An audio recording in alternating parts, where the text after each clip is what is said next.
So hey guys, welcome back to the YouTube channel. तो आज हम करेंगे परसेंटेज का एक बहुत ही बेसिक सा क्वेश्चन जो कि बहुत सारे प्री एग्जाम्स में हमें देखने को मिलता है। एमटीएस हो जाए, वो सीएचएसएल हो जाए या सीजीएल हो जाए। इस बार के सीजीएल में भी हमें देखने को मिला है ऐसा question.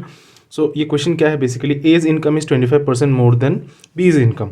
Income of B is how much percentage less than A. मतलब अगर हमने माना कि दो चीज़ है हमारे पास, एक है ए और एक है बी।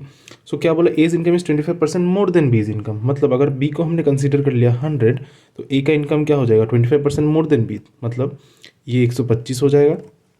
ठीक है। Income of B is how much percent less than that of ए।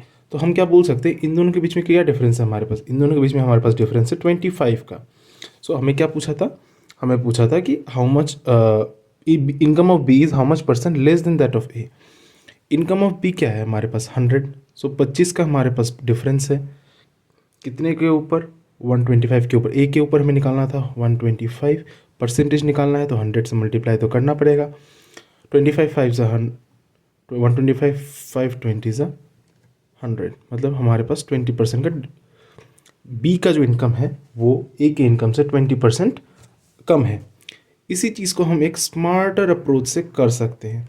वो कैसे कर सकते हैं, स्मार्ट अप्रोच हमारा क्या रहेगा यहाँ पे, जैसे हमें बोल दिया है कि ए का इनकम 25% ज़्यादा है।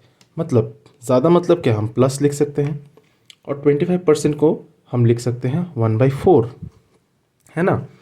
तो अगर हम 25% को 1/4 लिख सकते हैं तो हमें क्या पूछा है कि बी का इनकम क्या है। तो अगर एक चीज़ समझिए, अगर कोई दो ही चीज़ कांस्टेंट है, एक चीज़ बढ़ेगा तो दूसरा चीज़ कमेगा, ये ऑब्वियस सी बात है। तो अगर ये प्लस हो रहा है तो ऑटोमेटिक बात है कि दूसरा वाला नेगेटिव होगा, तो हम नेगेटिव लिख देंगे। 1 है तो ऊपर 1 लिख देंगे।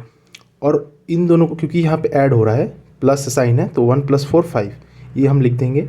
ये हमारा ए का वैल्यू था, एक हमारा बी का वैल्यू था। मतलब क्या, नेगेटिव ऑफ 1/5 दैट इज़ 20%। ये हमें पता ही है कि 1/5 इक्वल से 20% होता है।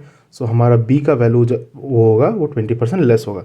सिमिलरली अगर हम दूसरा एक क्वेश्चन देखें ऐसा ही टाइप का, तो हमें दिखता है ये एक question, if marks of Anjali is 33.33% less than Yogi, then marks of Yogi is how much percent more than that of Anjali। इसको हम डायरेक्ट स्मार्टर अप्रोच से करेंगे। ठीक है, स्मार्ट अप्रोच से। मैंने जब कि पहले यहाँ बोला था कि अगर हम डायरेक्ट स्मार्ट अप्रोच से करते हैं तो हम डायरेक्ट परसेंटेज को फ्रैक्शन में कन्वर्ट कर लेंगे। सिमिलरली यहाँ पे अंजलि का क्या फ्रैक्शन दिया हुआ है हमारे पास, अंजलि का परसेंटेज दिया हुआ है 33%। 33.33% को हम लिख सकते हैं 1/3। Marks of Anjali less than Yogi, less than Yogi मतलब माइनस होगा, लेस है। ठीक है ना। तो यहाँ पे अगर माइनस है, अगर यहाँ पे माइनस है तो ऑब्वियस सी बात है कि दूसरा हमारा प्लस हो जाएगा। प्लस क्या, वो ऊपर में 1 था तो यहाँ भी 1 ही होगा। ठीक है, पर यहाँ पे माइनस साइन है तो 3 - 1 2। ठीक है ना।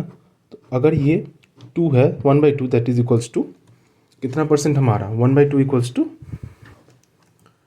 50%। सो हम ये कह सकते हैं कि Yogi is how much percent more than that of Anjali, that is 50% more than that of Anjali. ठीक है।